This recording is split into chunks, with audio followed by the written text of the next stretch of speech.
तो हम लोग श्वसन तंत्र के बारे में पढ़ रहे थे, जिसमें हम लोग देख लिए थे कि एक कोशिकीय जीवों में जो रचना कौन कौन सा होता है, बहुकोशिकीय जीवों में रचना कौन कौन सा होता है, पेड़ पौधों में कहाँ से गैसों का आदान प्रदान होता है, वो सारा चीज हम लोग देख लिए थे। अब इससे आगे हम लोगों को पढ़ना है मनुष्य में श्वसन तंत्र की रचना और उसके क्रिया के बारे में, यानी उसका मेन रचना क्या है वो तो कल भी देखे थे, लेकिन आज उसके पूरे क्रिया के बारे में हमको समझना है। थोड़ा कल वाला रिपीट कर देते हैं। कल हम लोग पढ़े थे कि जो पेड़ पौधा में होता है वो रंध्र, वातरंध्र और मूलरोम, उसके द्वारा वो गैसों का आदान प्रदान करता था, यही उसमें महत्वपूर्ण होता है। दूसरा उसमें क्या था, एक कोशिकीय जीव। एक कोशिकीय जीव में कौन कौन सा आता था, अमीबा, पैरामीशियम, इस सब में तो एक ही कोशिका ही होता है ना, एक ही कोशिका होता है, जिस वजह से क्या होता है वो डायरेक्ट वातावरण के संपर्क में रहता है, उसको आसानी से क्या हो जाता है, विसरण प्रक्रिया द्वारा गैसों का आदान प्रदान हो जाता है और उसको क्या हो जाता है, ऊर्जा मिल जाता है। बहुकोशिकीय जीवों में जैसे देखे थे मछली में, कीट में और मनुष्य में देखे थे, तो कीट में कौन सा था, श्वास नली या ट्रैकिया था, मछली में क्या था, गिल्स, और मनुष्य में मेन पार्ट कौन था, फेफड़ा। तो फेफड़ा के बारे में आज हम लोगों को जानना है। और देखो एक क्वेश्चन आता है कभी कभी, वो बताए भी थे कि बहुकोशिकीय जीवों में जो है सो मतलब विसरण प्रक्रिया द्वारा क्यों नहीं गैस भरपूर मात्रा में मिल पाता है, जो ऑक्सीजन गैस है वो क्यों नहीं मिल पाते, तो बता दिए थे क्योंकि मनुष्य का शरीर क्या है, बहुकोशिकीय जीव है और वो बहुत कोशिका से मिलकर बना रहता है। जो वातावरण के संपर्क में रहेगा उसको तो गैस आसानी से मिल जाएगा विसरण प्रक्रिया द्वारा, लेकिन जो अंदर है, जो बहुत अंदर है, उसको तो नहीं ना मिलेगा विसरण प्रक्रिया द्वारा, उसके लिए तो हमको क्रिया करना, श्वसन क्रिया करना पड़ेगा। इसीलिए बहुकोशिकीय जीवों में क्या होता है, विसरण प्रक्रिया द्वारा भरपूर मात्रा में ऑक्सीजन गैस नहीं मिल पाता है। और एक चीज बताए थे कि हम जब बहुत काम करते हैं तो मांसपेशियों में दर्द क्यों होता है, क्योंकि हम लोग जानते हैं कि वो एक प्रकार का अवायवीय शोषण है, यानी ऑक्सीजन का भरपूर मात्रा नहीं मिल पाता है, जितना हमको ऑक्सीजन चाहिए उतना नहीं मिल पाता है। उस परिस्थिति में क्या होता है, ग्लूकोज से जो उस थोड़ी मात्रा में जो ऑक्सीजन आया रहता है उसका अभिक्रिया होता है, तो दो चीज का निर्माण होता है, एक लैक्टिक अम्ल और थोड़ा बहुत ऊर्जा। तो वही लैक्टिक अम्ल जो है जो हमारी मांसपेशियों में क्या उत्पन्न करता है, करापन और दर्द उत्पन्न करता है, जिससे हमको बहुत दर्द एहसास होते रहता है। यहां तक सारा चीज बता दिए थे। तो देखो ये था पीछे वाला पार्ट, और थोड़ा हम लोग आगे बढ़ते हैं। आगे में देखो हम लोग को मानव के श्वसन तंत्र के बारे में, पूरे उसकी रचना और उसका पूरे क्रिया के बारे में समझना है। तो सबसे पहले थोड़ा हम लोग रचना को देख लेते हैं। अब देखो रचना में देखो मानव श्वसन तंत्र में 5-6 चीज है। एक तो नासिका छिद्र हो गया, स्वर यंत्र हो गया, स्वर तंत्र या लैरिंगिस उसी को बोलते हैं, श्वास नली या ट्रैकिया, श्वसनिकाएं और श्वसनिया और श्वसनिकाएं या श्वसनिकाएं को हम लोग ब्रैंकियोल्स बोलते हैं। मतलब ये सारा चीज मिल करके ना पूरे श्वसन तंत्र का निर्माण करता है मनुष्य में, ठीक है। तो देख लेना इसमें।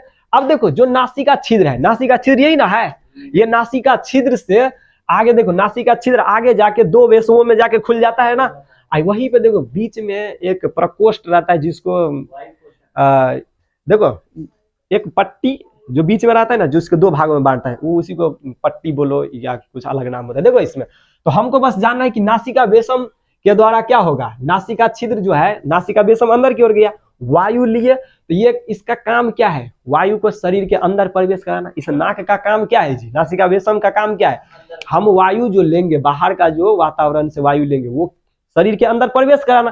तो मुख्य काम तो नासिका छिद्र का वही ना काम है। इसी में एक चीज होता है प्रघ्राण या प्रकोष्ठ, जो जिसको घ्राण क्षेत्र हम कहते हैं ना, उसी के भीतर होता है घ्राण क्षेत्र।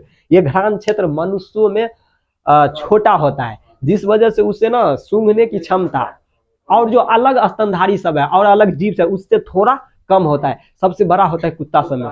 इसीलिए कुत्ता सब देखते हो इतना तेजी से कोई चीज को पकड़ता है ना, एक बार उसको अगर कोई कपड़ा दे दोगे ना, सूंघा दो उसको और उसके बाद बोलो वो आदमी कहाँ पर ढूंढ देगा वो, मतलब उसका इतना घ्राण क्षेत्र अधिक रहता है, समझ गया। तो वो घ्राण क्षेत्र पर डिपेंड करता है। चलो आगे की ओर बढ़ते हैं। अब देखो अगला जो भाग है वो है स्वर तंत्र या लैरिंगिस। ये ग्रसनी के बाद एक छोटी सी रचना है, बताए थे ग्रास नली और ग्रसनी पीछे वाले पार्ट में, जो पीछे वाला चैप्टर जो था पाचन तंत्र में बताए थे। एक जाता था कहाँ, खाना जाता था एक ग्रास नली से होते हुए, एक बन जाता था वहीं से श्वास नली। तो ग्रास नली में तो हमको जाना नहीं है, हमको जाना है कहाँ, ग्रसनी के बाद एक छोटी सी रचना है, कौन? स्वर तंत्र या लैरिंगी। इसका मेन काम है ध्वनि उत्पन्न करना। जो हम बोलते हैं ना वो अंदर की ओर, उसका मेन काम क्या है? ध्वनि उत्पन्न करना। तो याद रखना, स्वर तंत्र या लैरिंगी का मेन काम क्या है? ध्वनि उत्पन्न करना। ठीक है, ये ग्रसनी के बाद एक छोटी सी रचना है, इसको ध्यान रखना। अब देखो इसके बाद जो है अगला पार्ट, श्वास नली या ट्रैकिया। देखो ये मेन पार्ट होता है।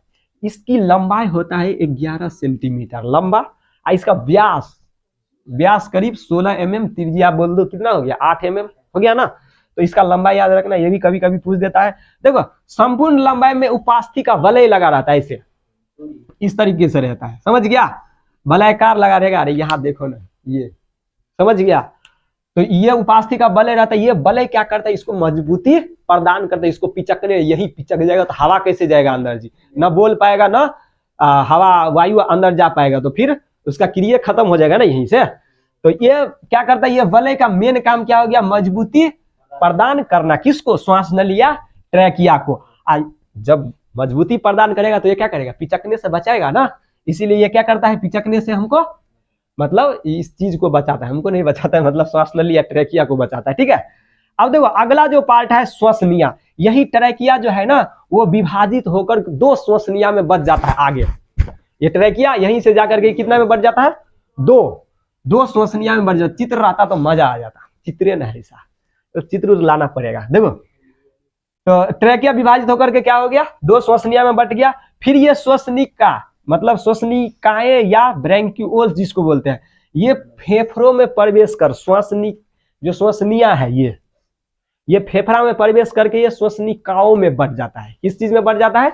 श्वसनिकाओं में, जिसको हम लोग ये इसको श्वसनिकाएं या ब्रैंक्यूल्स भी बोलते हैं। यानी यही जो है श्वसनिया, ये फेफड़ा में प्रवेश करता है, जो यहाँ पर वक्ष गुहा में स्थित है। ये फेफड़ा में जाकर के किस चीज में बढ़ जाता है? श्वसनिकाएं या ब्रैंक्यूल्स में। यानी बहुत सारे चीज, ये सारा इसका क्या हो गया?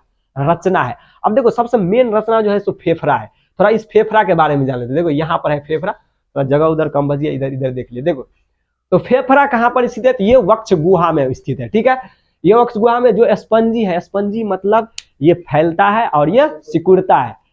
वायु लेंगे तो फैल जाएगा, वायु छोड़ेंगे तो सिकुड़ जाएगा। यानी ये, इसमें असंख्य वायु कोष रहता है, बहुत सारा, लगभग 3 × 10⁸ इतनी संख्या में इसमें क्या है? वायु कोष है, जिसमें वायु रहता है। जो आ जाएगा ना तो उसमें जमा रहेगा, उसी से फिर आगे की प्रक्रिया होगा, बताएंगे। तो ये कितनी संख्या में रहता है? असंख्य, मतलब बहुत ही ज्यादा रहता है, लगभग 3 × 10⁸ में।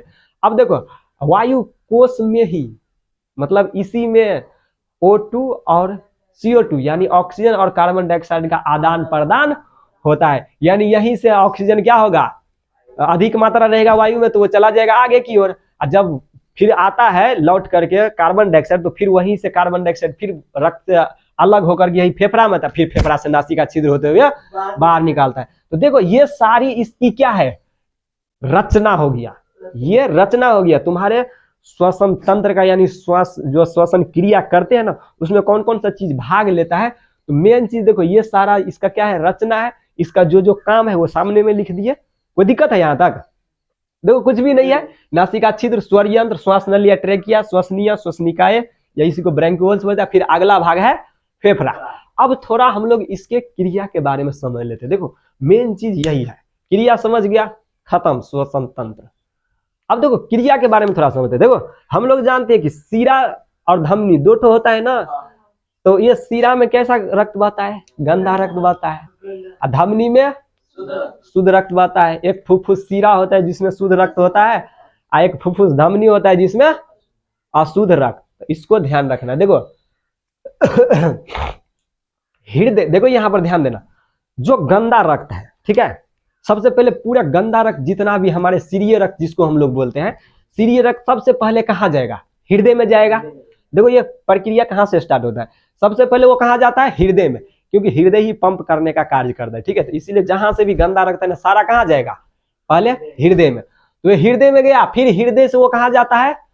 फेफड़ा में। ध्यान रखना इसको, गंदा रक्त कहाँ गया? हृदय, हृदय से फेफड़ा में। फिर ये फेफड़ा से आगे की क्रिया स्टार्ट होता है। जो वायु कोष्ठिका था ना, ये वायु कोष जो था, ये वायु कोष तो असंख्य संख्या में रहता है। इसके चारों ओर रक्त केशिका के, यानी पतला जो नस रहता है ना, उस रक्त केशिका का एकदम घना जाल रहता है। ठीक है, इस फेफड़ा के मतलब इस वायु कोष, फेफड़ा के आगे जो वायु कोष है, वायु कोष बहुत वहां बहुत छोटा छोटा कोष्ठ के रूप में रहेगा, उसके चारों ओर रहता है घना जाल, एकदम जाल की तरह वो फैला रहता है। और वही क्या करता है, देखो ये रक्त के चारों ओर क्या रहता है, फैला रहता है। अब विसरण प्रक्रिया द्वारा जो उस वायु कोष में जो वायु जमा रहता है, अब उस वायु में तो ऑक्सीजन की मात्रा अधिक है ना, लगभग 21% रहता है। वातावरण में कितना है ऑक्सीजन, 21%। तो हम लोग जो सांस लेंगे तो उसमें भी 21% रहेगा ना। अब देखो जो उस वायु कोष में वायु है उसमें तो 21% है ऑक्सीजन की मात्रा, लेकिन जो सीरिय रक्त है, जो रक्त केशिका है, उसमें उसकी अपेक्षा क्या है, कम है। जिस वजह से क्या होता है, विसरण प्रक्रिया द्वारा वो उस रक्त केशिका में ऑक्सीजन चला जाता है। जिधर कम रहेगा अधिक से जाएगा ना जी, अधिक से कम की ओर जाएगा ना। तो विसरण प्रक्रिया द्वारा वो वायु कोष से किस में चला गया, रक्त केशिका में। रक्त केशिका में हम लोग जानते हैं कि रक्त में क्या होता है, हीमोग्लोबिन। जो हीमोग्लोबिन क्या करता है, ऑक्सीजन से संयोग करता है। ठीक है, अब मान लो कि रक्त में चला गया, ठीक है, रक्त में हीमोग्लोबिन है, हीमोग्लोबिन ऑक्सीजन से संयोग करके ऑक्सी हीमोग्लोबिन बनाता है। क्या बनाता है, ऑक्सी हीमोग्लोबिन। यही ऑक्सी हीमोग्लोबिन रक्त के जरिए कहां चला जाता है, जितना कोशिका है ना शरीर का, वहां तक चला जाता है। और उस कोशिका में जाकर के फिर से क्या होता है, उसमें जो ऑक्सीजन है, वो ऑक्सीजन उसके जो ग्लूकोज रहता है ना, खाना खाते हैं तो कार्बोहाइड्रेट ग्लूकोज के रूप धारण करता है ना, उस ग्लूकोज के साथ यही ऑक्सीजन क्या करता है, अभिक्रिया करता है। अब बताए थे समीकरण में कि ग्लूकोज के साथ ऑक्सीजन अभिक्रिया करता है तो क्या क्या बनता है, कार्बन डाइऑक्साइड गैस बनता है, जल बनता है और ऊर्जा बनता है, ये तीनों चीज। तो फिर देखो यहाँ पर ये तीनों चीज बन गया, यहाँ पर अलग हो जाता है। रक्त से पहले हीमोग्लोबिन और ये ऑक्सीजन गैस अलग होता है, फिर ये ऑक्सीजन गैस किससे अभिक्रिया किया, ग्लूकोज से। ये ग्लूकोज बना दिया कार्बन डाइऑक्साइड गैस, जो ऊर्जा है उसका तो उपयोग कर लेगा सारा कोशिका अपना, जितना भी अब आगे की क्रिया होगा कोशिका करेगा। बाद बाकी जो ये कार्बन डाइऑक्साइड गैस बना, ये कार्बन डाइऑक्साइड फिर से उसी हीमोग्लोबिन से क्या करता है, अभिक्रिया करता है। और फिर वही हीमोग्लोबिन, अब जो कार्बन डाइऑक्साइड हीमोग्लोबिन से अभिक्रिया करेगा तो क्या बनाएगा, कार्बोक्सी हीमोग्लोबिन। ठीक है, अब ध्यान रखना कि अब क्या बन गया, ये कार्बोक्सी हीमोग्लोबिन। कार्बोक्सी हीमोग्लोबिन फिर से ये सीरिय रक्त के द्वारा, जिसको हम लोग गंदा रक्त कहते हैं, वही गंदा रक्त के द्वारा क्या हुआ, बाहर आएगा, कहां तक, फेफड़ा में आएगा। कहां आएगा, फेफड़ा में चला जाएगा। फिर से देखो जैसे ही गया फिर से वापस अब कहां आएगा, वो फेफड़ा में। अब फेफड़ा में फिर वही वायु कोष में जाएगा, वायु कोष में से फिर वो अलग होगा हीमोग्लोबिन और कार्बन डाइऑक्साइड में। कार्बन डाइऑक्साइड की मात्रा तो उसमें कम रहता है, तो विसरण प्रक्रिया द्वारा फेफड़ा में गया, और फेफड़ा से फिर ये नासिका छिद्र से होते हुए क्या हो जाता है, बाहर निकल जाता है। यानी इस प्रकार से पूरे प्रक्रिया होता है, मतलब नास जो हम लोग श्वसन क्रिया करते हैं। समझ में आया, क्या समझा, सीधा कि फेफड़ा से कहा गया, वायु कोष्ठिका में।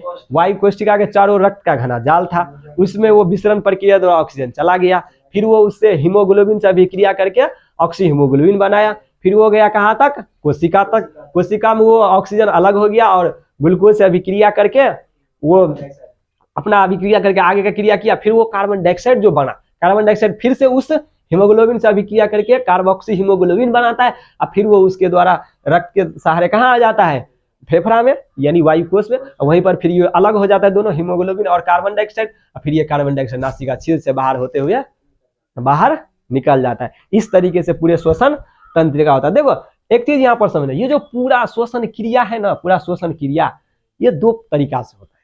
ठीक है, एक को हम लोग बोलते हैं प्रश्वास, एक को बोलते हैं उच्छ्वास। अब ये प्रश्वास उच्छ्वास क्या है, पूरे श्वसन क्रिया को हम लोग दो भाग में बांट देते हैं। प्रश्वास उसको बोलते हैं जब हम नासिका छिद्र से वायु लिए तो वो कहाँ गया, फेफड़ा तक गया ना, और फिर फेफड़ा के बाद आगे की क्रिया हुआ ना, उसके बाद तो इस ये प्रक्रिया जब सांस लिए, कहने का मतलब वायु लिया फेफड़ा तक गया, तो इस प्रक्रिया को कहेंगे प्रश्वास। यानी नासिका से फेफड़ा तक वायु गया तो इस प्रक्रिया को क्या कहेंगे हम लोग, प्रश्वास। लेकिन जब कार्बन डाइऑक्साइड बाहर निकला तो इस बार फेफड़ा से निकला ना, यानी रक्त से पहले कहाँ आया, फेफड़ा में, और फिर फेफड़ा से कहाँ निकलेगा, वो नासिका छिद्र से होते हुए कार्बन डाइऑक्साइड गैस निकलेगा ना, तो इस प्रक्रिया को हम लोग बोलेंगे उच्छ्वास, उच्छ्वास कहेंगे ना, उच्छ्वास। जब ये दोनों प्रक्रिया मिल जाता है तो इसको बोलते हैं श्वासो उच्छ्वास। क्या बोलते हैं? ये दोनों प्रक्रिया मिल करके श्वासोच्छ्वास, ये दोनों प्रक्रिया मिल गई। तो कभी कभी पूछते रहते हैं तो ध्यान देना। तो देखो यहाँ ध्यान रखना, वायवीय शोषण और अवायवीय शोषण। वायवीय शोषण को हम लोग ऑक्सी शोषण भी कहते हैं, अवायवीय को अनऑक्सी शोषण भी। इन दोनों में अंतर बड़ा पूछता है, वायवीय शोषण और अवायवीय। तो वायवीय शोषण ऑक्सीजन की उपस्थिति में, अवायवीय शोषण ऑक्सीजन की अनुपस्थिति में। वायवीय शोषण कहाँ होता है? माइटोकॉन्ड्रिया में। अवायवीय शोषण कहाँ होता है? तो कोशिका द्रव्य, ईस्ट और पेशी ऊतक में। ईस्ट में तो किण्वन प्रक्रिया होता है, पेशी में लैक्टिक अम्ल होता है। यानी इसमें कहने का मतलब क्या, कोशिका द्रव्य में होता है अवायवीय। तो ये दो मार्क में पूछ रहे थे, इन दोनों को ध्यान रखना। 2 मार्क में 2 लिख देना, 2 मार्क में अक्सर पूछता ही है, तो इस बात को ध्यान रखना। तो और इसमें कोई दिक्कत नहीं है ना? तो देखना अब अगला पार्ट, चलो अगला पार्ट अगले में देखेंगे। और